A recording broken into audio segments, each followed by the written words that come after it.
ちらのミニ四駆歴10年のベテランが作ったというガチマシンです。高級パーツ盛りだくさん、サスペンション改造まで入った最強格のマシン。普通に考えたら初心者改造で勝てる相手じゃありません。でも今回挑むのはこちら、我らがビクトリーマグナム。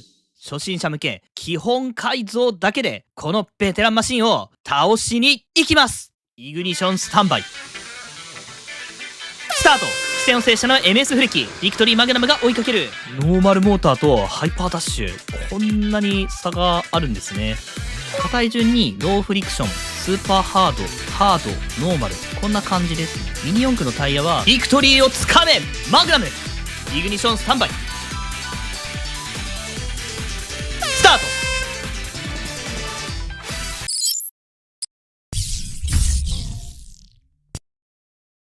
ハローミニオレーサーズガチ四駆研究所ミックです。今回のテーマは初心者改造でベテランのガチマシンに勝てるのか、これをやっていきます。ただ検証するだけの企画ではありません。この動画を見てもらえればミニ四駆の改造の基本的な考え方、早くする方法、コースアウト対策、そしておすすめのパーツ、こういった生きた情報を知ることができます。ミニ四駆をこれから始める人、すでに始めている人、基本を復習したい人におすすめの動画です。ぜひ最後まで見ていってください。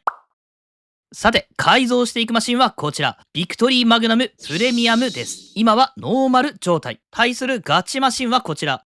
MS フレキのマシンです。MS フレキとは MS シャーシにサスペンション改造を施したシャーシです。サスペンションを搭載することでコースアウトしやすいジャンプ後の着地で衝撃を吸収する。そういうわけです。ここ最近のミニ四駆公式大会ではほとんど MS フレキが優勝しています。そのぐらい最強格の改造ということですね。早速まずはレースといきたいところなんですけれども、スペックの差から解説していきましょう。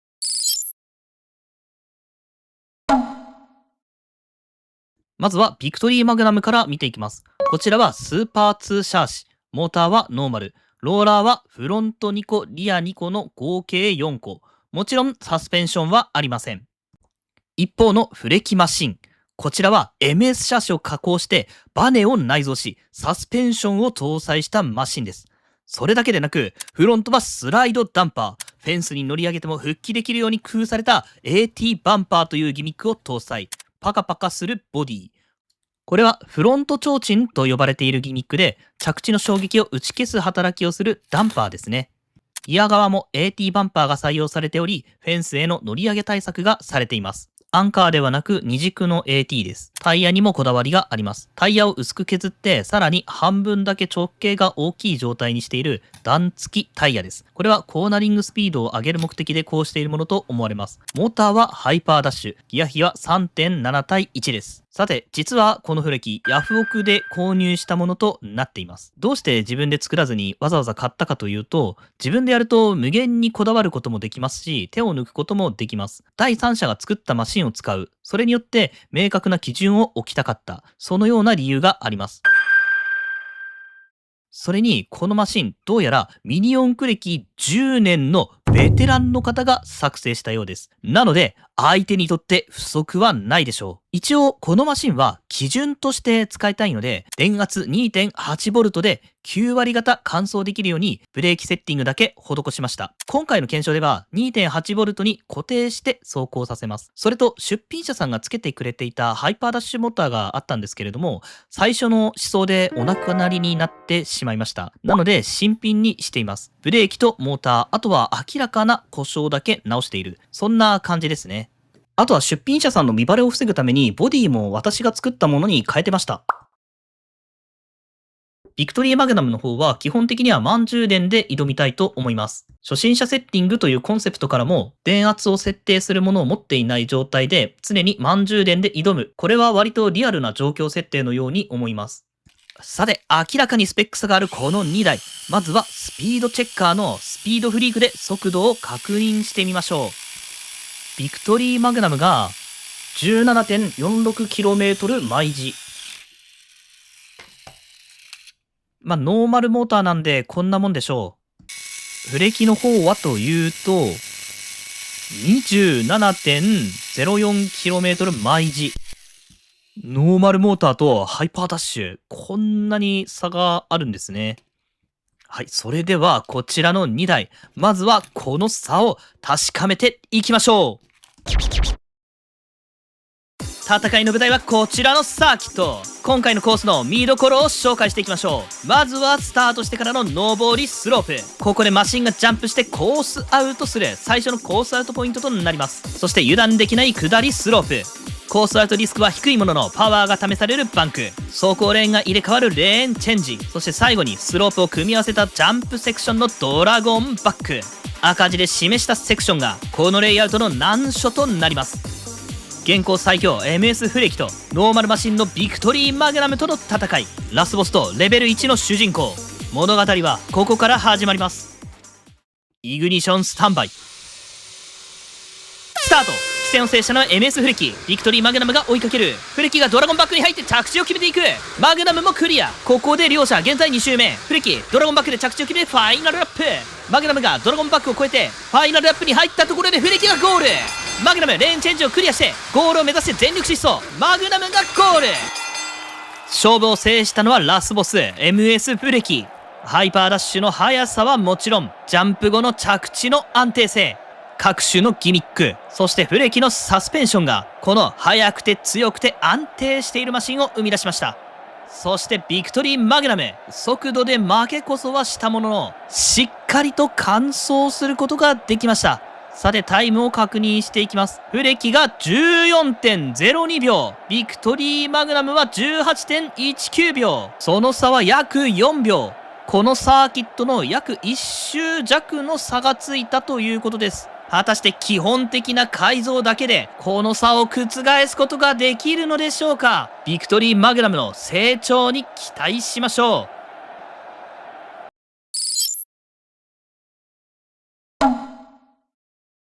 走行結果を振り返ってみましょう。スタート直後の一瞬だけマグナムが勝ってるんですけれども、その後すぐに追いつかれて圧倒的な差で負けてしまいました。しかしノーマル状態で完走できたというのは一つの収穫ですね。これなら速度を上げていくことができそうです。まずは最初のグレードアップパーツ、私がおすすめするのはモーターです。モーターを変えると速度がかなり上がります。じゃあフレキと同じようにハイパーダッシュをと行きたいところなんですけれども、それはやめておきましょう。なぜならハイパーダッシュのように上級者向けと書いてあるモーターをいきなり搭載すると、コースアウトしてマシンが壊れたり、コースアウトしなかったとしてもネジ穴が壊れてきたり、とにかくいきなりハイパーに行く前におすすめしたいモーターがあります。それがチューン系モーターです。チューン系モーターはトルクチューン、アトミックチューン、レブチューンの3種類があります。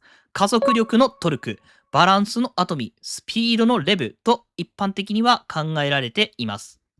なのでコースに合わせて適切なものをと言いたいところなんですけれども、圧倒的おすすめはトルクチューンです。時点でアトミックチューン。レベチューンはスピードタイプとされていますが、そのスピードを活かしきれるコースに遭遇することはかなりレアです。マグナムといえばレブチューンでしょっていう人もいると思うんですけれども、ぶっちゃけて言うと遅いんで今回は採用しません。それでも活躍できるシーンはあって、最近は実は注目のモーターにもなっているんですけれども、今回のコースでは活躍の場はなさそうです。チューン系モーターの比較については過去に動画を出しておりますので、そちらも合わせてご覧ください。それではモーターをトルクチューンに換装していきます。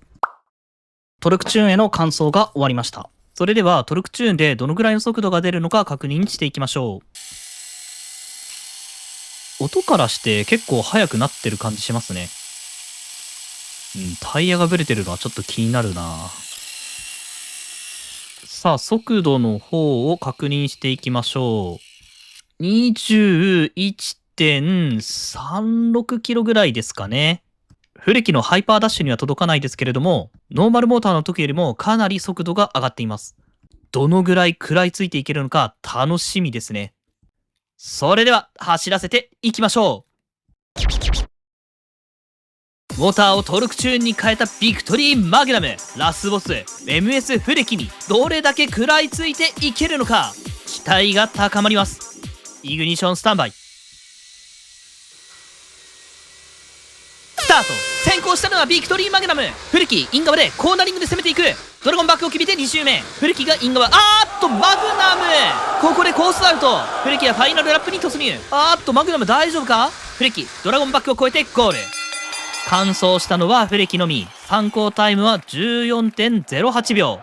レースの序盤、トルクチューンのビクトリーマグナムが騎戦を制しました。そしてレースの中盤までかなりいい勝負をしていたように見えます。しかし2周目の上りスロープの後のコーナーでコースアウト。ここからはコースアウト対策が必要になりそうです。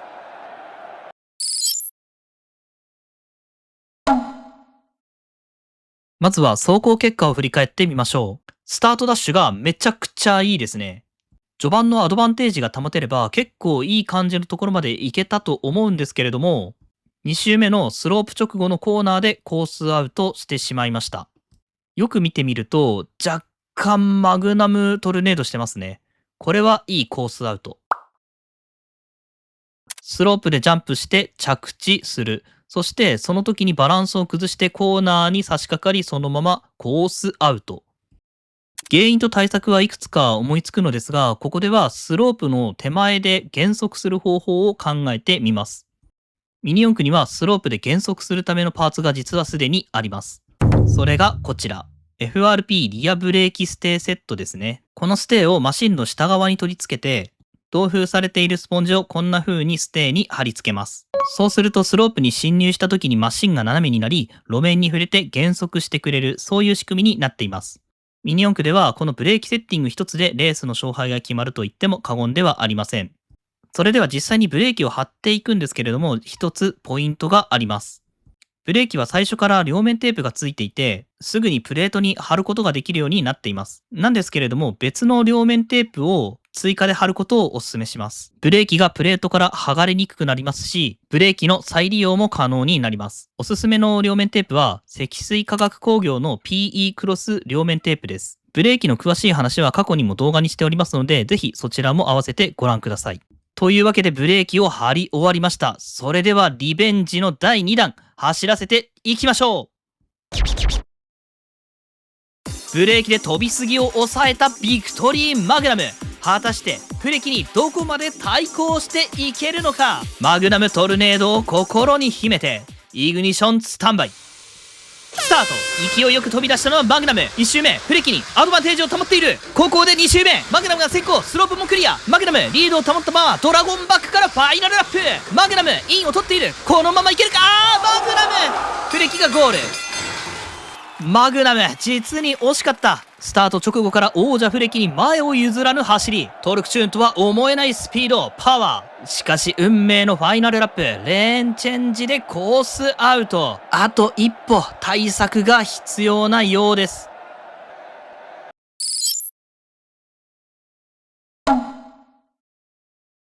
あと一歩のところまで古木を追い詰めることができたんですけれども、残念ながらレーンチェンジでコースアウトしてしまいました。実はこのコースアウトによって不具合が一つ生じてしまいました。ホイールが抜けやすくなってしまったみたいなんですよね。せっかくの機会なのでホイールとタイヤを変えていきたいなと思います。使用するのはこちら。灰色の方がハードタイヤ、黒い方がローフリクションタイヤとなります。タイヤの大きさとしては小径ローハイトとなります。ちなみにこちらグリーンメッキのホイールになっているんですけれども、ホイールは別に何でもいいと思います。たまたまあってマグナムに合いそうだなと思ってこれにしました。ミニ四駆のタイヤの種類について少し解説します。ミニ四駆のタイヤはゴム系とスポンジ系、あとはシリコン系があります。スポンジ系は今はほとんど使用されておりません。以前スポンジタイヤについて検証した動画がありますので、そちらを見てほしいのですが、少なくとも今の環境ではスポンジタイヤの良さを活かせない場合が多いようです。さて、現在主流となっているタイヤはゴム系なのですが、硬さが4種類から選べます。硬い順にローフリクション、スーパーハード、ハード、ノーマル。こんな感じですね。ミニ四駆のタイヤは硬いほどグリップが低く、柔らかいほどグリップが高くなる傾向にあります。グリップが高いと加速は速いがコーナリングが遅くなる。ジャンプの飛距離が出やすくなる。逆にグリップが低いと加速は遅いがコーナリングが速くなり、ジャンプの飛距離が短くなります。一度速度に乗ってしまえばコーナーで減速しづらいことや、ジャンプを比較的安全にクリアできる特性から、ローフリクションかスーパーハードがよく使われますね。今回はフロントにローフリクション、リアにハードという組み合わせにすることで解凍性を上げつつ、リアタイヤで加速力を稼ごう。そういう作戦でいきたいと思います。先ほどまでマグナムにつけていたのがノーマルタイヤ。ノーマルといってもラジアルタイヤなのでちょっと特殊なんですけれども、グリップの高いタイヤとなります。グリップの低いタイヤに変えることでコーナーでブレーキをぶち抜いていこう。そういう作戦を取ります。そして今回のコースアウトでホイールが外れやすくなってしまいましたね。ホイールを外れにくくするための加工としては、ホイール貫通が最近ではよく用いられています。やり方は道具さえあれば難しくありません。用意する道具は 1.8mm のドリル。これでホイールの穴を貫通させるだけですね。なるべく垂直になるように慎重に穴を開ける必要があります。貫通済みホイールに使うのは 72mm のシャフトです。普通よりも長いこちらのシャフトを使うことで、シャフトがホイールを貫くような構造にできます。シャフトがより深く刺さった状態になるので、ホイールが抜けにくくなります。それからですね、ホイールが抜けにくくなるというメリットだけではなくて、ホイールプーラーを使って楽にホイールを取ることができる。それも大きなメリットです。ただし、貫通済みのホイールを使うときは注意しなければならないことが2点あります。1つ目は、ホイールとシャーシのクリアランスを自分で調整する必要があります。ホイールを差し込みすぎると、タイヤの回転を妨げる要因になってしまいます。2つ目は、貫通したシャフトが出てくるので、このはみ出た部分をマルチテープかゴム管などで保護する必要があります。シャフトが飛び出したままだと取った時に危険ですので、何かで隠しておくということですね。公式大会の車検でもここは指摘されるので対応しておきましょう。それではレーンチェンジの対策なんですけれども、一旦ですね、ファーストトライパーツセットを付けたいと思います。なぜこれを採用するかなんですけれども、まずローラーが6個手に入ります。そして FRP が2枚。長いビスやスペーサー、マスダンパーもついてきます。特に今回はローラーの配置がすごく重要です。スーパー2シャーシはノーマルだと4個しかローラーがないのでマシンが傾きやすいんですよね。実際レーンチェンジを見てみると後半でめちゃくちゃ傾いてそのままコースアウトしているのがわかります。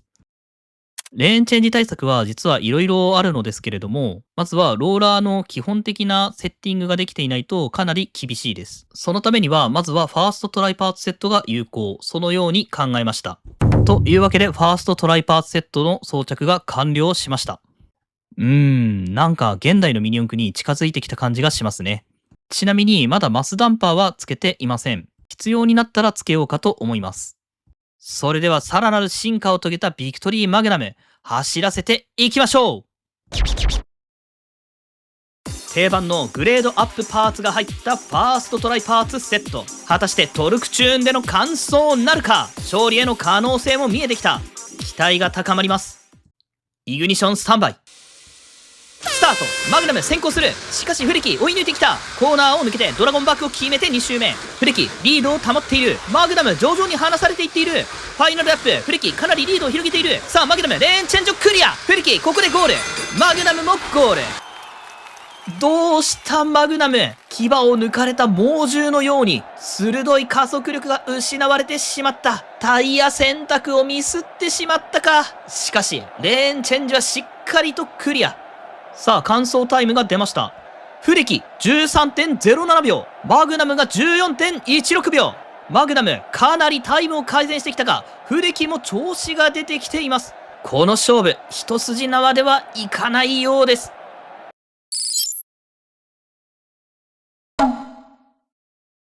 走行結果を振り返っていきます。スタートダッシュのキレが先ほどよりも良くないですね。タイヤをハードタイヤとローフリクションタイヤにしたので、それが影響しているのかもしれません。一方、レーンチェンジの方は狙い通りクリアすることができました。ということは、加速のいい元のタイヤに戻して、ファーストトライパーツセットはそのまま。この構成だったら、完走しつつ、フレキをぶち抜いていけるかもしれません。ブレーキの方はなんかモーターが調子が良くなってきたのか、だんだん速くなってきましたね。これは手強い。モーターのブレークインを全くしないで走らせると、こういうことが起きるので、パーツの検証とかをするときは気をつけた方が良さそうです。まあ、立体コースでレース、MS フレキとは言っても、若干リスクを取ったセッティングをしています。着地の姿勢などでタイムにばらつきが出る点はご了承ください。それでは元のタイヤにもホイール貫通を施していきます。ホイール貫通が完了しました。今ついているタイヤを外していきましょう。貫通済みのホイールの場合は、こちらの握るホイールプーラーを使うとめっちゃ簡単に抜けて便利です。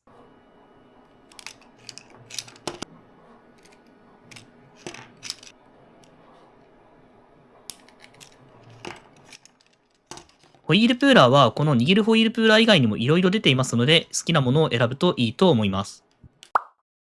というわけで、元のタイヤに戻してみました。これで加速力を取り戻して、今度こそ勝っていきたいですね。それでは走らせていきましょう。グレードアップパーツが速いとは限らない。きっと付属のタイヤに戻して、荒々しいあの走りを見せてほしい。今、ビクトリーマグナムの本気が解き放たれる。イグニションスタンバイ。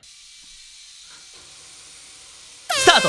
さあ、マグナムのスタートダッシュ。フレキが抜き去っていく。コーナーを抜けて、ドラゴンバックは両者クリアして2周目。フレキ、徐々に差を広げていく。マグナム、ここから追いついていけるのか。ファイナルラップ、マグナムがインコース。どこまで差を縮められるか。フレキ、ドラゴンバックをクリアしてゴール。マグナムゴール。ビクトリーマグナム、なかなか速度が出せなかったようですが、タイムはどうなのでしょうか。フレキが 13.19 秒。マグナムが 13.43 秒。その差は 0.24 秒。先ほどの14秒台からはタイムが更新されています。速くはなったが、あと一歩が足りない。ここからは安定を取りつつも、速度を殺さないセッティングが必要となりそうです。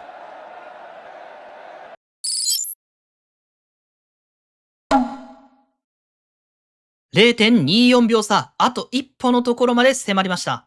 というか、よく考えたら、最初のレースではフレキが 14.02 秒でしたよね。これはもうフレキに勝ったと言っても過言ではないんですけれども、やはりレースで勝ってこそのビクトリーマグナム。ゴールテープを先に切って勝っていきたい。というわけで次の改造プランを考えていきましょう。モーターをハイパーにするっていうのもありなんですけれども、もうちょっとだけトルクチューンで頑張ってみようと思います。というのも、ワンチャントルクチューンで勝てる可能性があると考えているからです。実はこの対戦相手のフレキマシンなんですけれども、完璧というわけじゃないんですよね。ミニ四駆歴10年のベテランの方が作ったということなんですけれども、一部間に合わせで作ったのか弱点がありました。人が作ったマシンをとやかく言うのはあまり行儀が良くないのですが、ここだけは言及させてください。リアローラーに問題があります。リア側の AT に使っているバンパーなんですけれども、フルカウルカーボン、いわゆる弓カーボンと呼ばれてるやつですね。これの 19mm の穴位置に 19mm のローラーをつけています。リア側でこれをやると、コーナリング中はローラーよりも先にプレートの方が当たってしまうんですよね。走行後はこんな感じでプレートが削れているのがわかると思います。最初は削れていなかったので、おそらく走行テストとかはしていなかったんじゃないかと思います。それから、このついているローラー自体については、まあ、ノーコメントとしておきましょう。というわけで、安定走行を取りつつも速度アップをするためのパーツがこちら。アルミ2段ローラーのゴムリング付きですね。フロントローラーをこれに変えてコーナリング性能を上げていきたいと思います。こちらはボールベアリングを軸受けに使っているので、プラローラーよりも回転が良いのが特徴です。さらに、ボールベアリングは上下についていることでブレが少ないというのも特徴の一つです。最初に買うベアリング付きのローラーとしては、このアルミ2段ローラーをお勧めします。様々なコースで使える定番のローラーで、初心者から上級者までずっと使えるローラーです。今回ゴムリング付きを選んだのは、いざという時にこのゴムリングが効いてコースアウトを防ぐことがあるためです。人気から言うとゴムリングなしの方が採用率は高いと思いますが、ここはお好みで選んでいいところだと思います。ゴムリング付きの方が傾いた時に減速して、かつコースに押し付けられる力が働きやすいので、いざという時に効いてくる時があります。取り付けが完了しました。これでコーナリング性能が上がったはずです。それでは MS フレキ倒していきましょう。2段アルミローラーを装備してコーナリング性能を上げてきたビクトリーマグナム。今度こそフレキを倒してほしい。フレキ一強に風穴を開けろ。イグニションスタンバイ。スタート。いいスタートを切ったビクトリーマグナム。フレキ徐々に追い上げていく。マグナム1周目はフレキにマグナムここでコースアウト。フレキはトラブルなく走行している。そしてファイナルラップ。安定した強さを見せているフレキ。今ドラゴンバックを越えてゴール。マグナムまさかのドラゴンバックでコースアウト。出だしが順調だっただけに残念な結果となってしまいました。しかしこれさえ解決できれば勝利は目前。原因の分析と対策を行っていきましょう。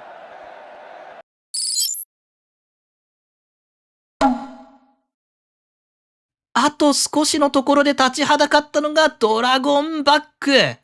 よく見るとリアローラーがフェンスに引っかかってしまっているようですね。実はファーストトライパーツセットをそのままつけるとこんな風にですね、リアローラーが引っかかってしまうんですよね。これを防ぐための定番パーツがこちら。スーパー X シャーシ FRP マルチ強化プレートです。これをリア側の下の方につけることでこんな風にですね、タイヤとローラーの隙間を埋めてあげます。それでは早速取り付けていきましょう。取り付けが完了しました。プレートの位置を調整した関係上、配置が少しだけ変わっています。引っかかり具合を確認してみます。完璧とまではいきませんが、お手軽改造としては及第点ではないでしょうか。それでは次こそ、フレキを倒しに行きましょう。対策を施したビクトリーマグナム。果たして今回は勝つことができるのでしょうか。イグニションスタンバイ。スタート。起戦を制したのはマグナム。フレキがここで抜いていく。ドラゴンバックをクリアして2周目。ビクトリーマグナム、ここは厳しいか。フレキは2周目のドラゴンバックを越えてファイナルラップ。マグナムファイナルラップでどこまで追いつけるか。さすがにこの差は厳しい。フレキがゴール。マグナムゴール。マグナム残念ながら今回も勝つことができませんでした。引っかかることなく完走できましたが、タイムはどうなっているのでしょうか。フレキが 13.13 秒、ビクトリーマグナム 14.22 秒、タイムが悪化してしまいました。ビクトリーマグナム、次の段階に進むしかないようです。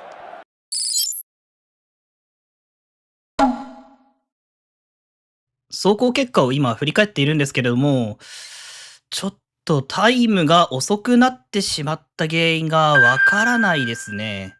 立体コースではジャンプの着地が綺麗に決まるかどうかでもタイムが変わってくるので、何とも言えないのですが、トルクチューンでハイパーダッシュのフレキに勝つのは不可能ではないと思うんですが、このままだとちょっとやはり難しいと言わざるを得ません。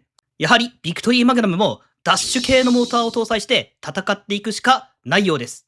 ダッシュ系のモーターの候補としては、まずはライトダッシュモーター、ハイパーダッシュ、スプリントダッシュ、パワーダッシュ、スーパーツーシャーシ、公式大会で使えるダッシュ系モーターはこの4つです。この中から1つを選んでいくんですけれども、それぞれの特徴を軽く紹介します。加速力はパワーダッシュ、最高速はスプリントダッシュ、ハイパーダッシュはその中間というよりも、パワーダッシュをちょっと遅くしたような印象です。ライトダッシュはトルクチューンとハイパーダッシュの中間ぐらいの性質。私の個人的な感覚かもしれませんが、そのように感じています。それで今回のこの4つの中から選ぶとしたら、パワーダッシュですね。今回のコースは上りスロープが1箇所、下りスロープが1箇所、バンクが1箇所、ドラゴンバックが1箇所。短いコースですが、アップダウンがあってブレーキをかけながら走るテクニカルなコースになっています。今回はパワーダッシュのゴリゴリなマッチョパワーで押し通して、ジャンプはブレーキでしっかり止める。そんな作戦で行ってみたいと思います。それではモーターをパワーダッシュに変えて、まずは速度を測ってみましょう。音がやばいですね。こんなのバーチャロンでしか聞いたことない音だぞ。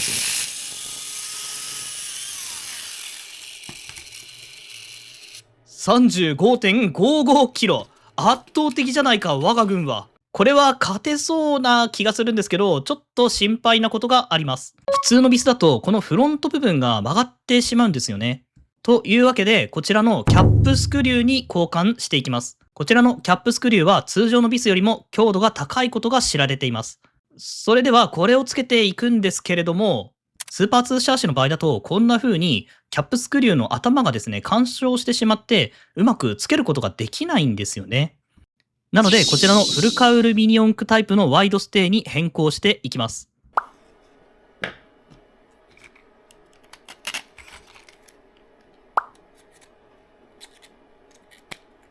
はい、いい感じでフロントのビスの強化ができました。見た目はあんま変わんないですね。それから速度が35キロも出ていると、やはり今のブレーキでは足りません。なので、フロントにもブレーキを追加していきましょう。ちょうど先ほどフロントのバンパーとして使っていたステイがあるので、これを使っていきます。こんな感じで取り付けて、ブレーキを貼るための土台にしていきます。はい、装着が完了しました。それでどのブレーキを貼るかなんですけれども、白ブレーキだとちょっと強すぎると思います。僕は摩擦力の低いブレーキ、緑ブレーキを使っていきましょう。こんな感じで緑ブレーキを貼ったんですけれども、もうちょっとだけ加工してみたいと思います。ブレーキを斜めにカットします。はい、無事カットし終わりました。ブレーキを斜めにカットしたのには理由があります。スロープでしっかりとブレーキを当てる、そういう目的が一つと、バンクスルーというブレーキセッティングをするためです。ミニ四駆はスロープでコースアウトしやすい一方で、バンクではほとんどコースアウトしません。つまり、バンクではなるべくブレーキをかけたくないわけです。スロープでしっかりとブレーキをかける一方で、バンクではブレーキが当たらない。それがバンクスルーです。ブレーキの斜めカットはバンクスルーに必須の技術ではないんですけれども、今回のマシンについては斜めカットしたらちょうどよくバンクスルーさせることができるようになりました。さて、強力なパワーソースとそれに対応するための装備。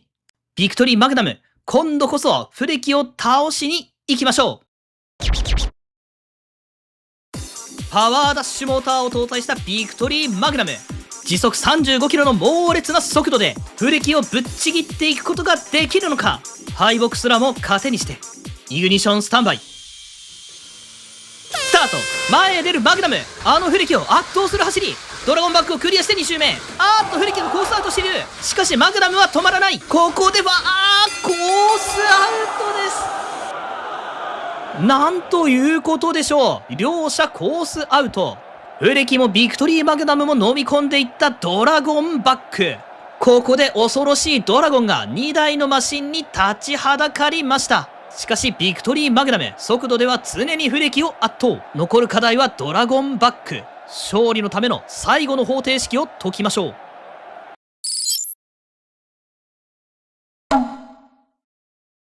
走行結果を振り返ってみます。速度は全面的に不出来を上回っているようなんですけれども、ドラゴンバックで姿勢がかなり乱れた状態でコースアウトしてしまっていますね。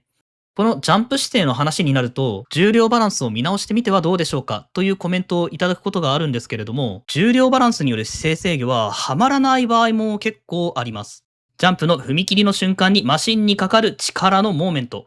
これがランダム性があるので、結構極端にやらないと再現性が取れないというケースもあります。それでは今回はどうするのかというと、マスダンパーをつけていきましょう。マスダンパーでジャンプ直前の振動を吸収する。それによってジャンプをきれいに飛ばす。そういう作戦です。それでどこにマスダンパーをつけるかなんですけれども、これまでの走行結果を確認すると、いつもフロントから飛び込んでいるように見えるので、フロントにマスダンパーを装着していきます。はい、マスダンパーを装着しました。これでかなりバウンドが抑えられるはずです。あとはブレーキをより効くようにして安全をとっていくようにします。これまではバンクスルーを目指していたんですけれども、バンクでブレーキが当たっても構わない、そのぐらいの気持ちで止めていきます。バンクスルーをあえて捨てる。完走するためにあえてその選択肢を取ることもあります。やるべきことはほとんどやり尽くした感じです。今度こそ不出来を倒したいですね。それではレースしていきましょう。諦めない心、勝利への執念がビクトリーマグナムをここまで育てました。ここでつけたマスダンパー、ただの重荷になるのか、それとも勝利への鍵となるのか。ビクトリーをつかめマグナム。イグニションスタンバイ。スタート。マグナムが先行。古木はイン側から機械を伺う。ドラゴンバックをクリア。2周目マグナムリードしている。このリードをファイナルアップまで持ち越せるかマグナム。ファイナルアップマグナム先行。レーンチェンジに入っていくがクリア。ドラゴンバックカット目マグナム。おめでとうマグナム、見事勝利。何度も負けて、何度も失敗して、積み重ねてきた努力が、ついに実りました。条件が固定されている中ではありましたが、現行最強格の MS フレキ、フルギミックのマシンに、基本装備のスーパーツーシャーシ、ビクトリーマグナムで、一矢報いることができました。圧倒的なベテラン、フルギミックのマシン、何を臆することがありましょうか。初心者セッティングで勝っていけない道理はありません。ミニ四駆のロゴにはこう書いています。It's easy getting it together。簡単さ、一緒にやろうぜ。フルギミックのすごいマシンに尻込みする必要はありません。まずはトルクチューンから始めましょう。もしもあなたがこの動画に勇気づけられたのならば、その思いをコメントでシェアしてください。それでは次回の動画でお会いしましょう。ではまた。しなやかに着地しなる VZ 喜び跳ねる小さな君とまた始めよう次の夏にリベンジ。念のため補足しておきますと、今回はフレキのセッティングを固定したので勝てたのであって、固定せずにちゃんとフレキのセッティングを詰めればフレキの方が速いのは間違いありません。やはりこれまでのレーサーの経験から磨き上げられてきたギミックっていうのは安定性や再現性、そして調整の幅がかなり違います。なので適切に運用されているならば勝つのは非常に難しいと思います。逆に今回の動画のように他の人のマシンをほぼ無調整で使うってなると初心者マシンでも勝ててしまうことはあると思います。ではなぜこの動画を作ったかというと、動画のコメントでミニ四駆始めようと思うんだけれども、なんか最近のミニ四駆はよくわからないという風な声が上がっていました。確かに最近の速いマシンっていうのを考えてみると MS フレキにギミック搭載、これがスタンダードになっているので、まあ加工が結構大変ですよね。それでミニ四駆を始めることに二の足を踏んでしまうっていうのはもったいないなと思います。なので基礎を抑えつつフレキじゃなくてもいいんだよ、ギミックがなくてもいいんだよっていう動画を作りたかったんです。このガチ四駆研究所の動画を見てミニ四駆もう一回始めようかなって思ってくれた方も結構いらっしゃるみたいなので、そういった方のために一本動画を撮ってみました。それではまた次回の動画でお会いしましょう。Keep on running!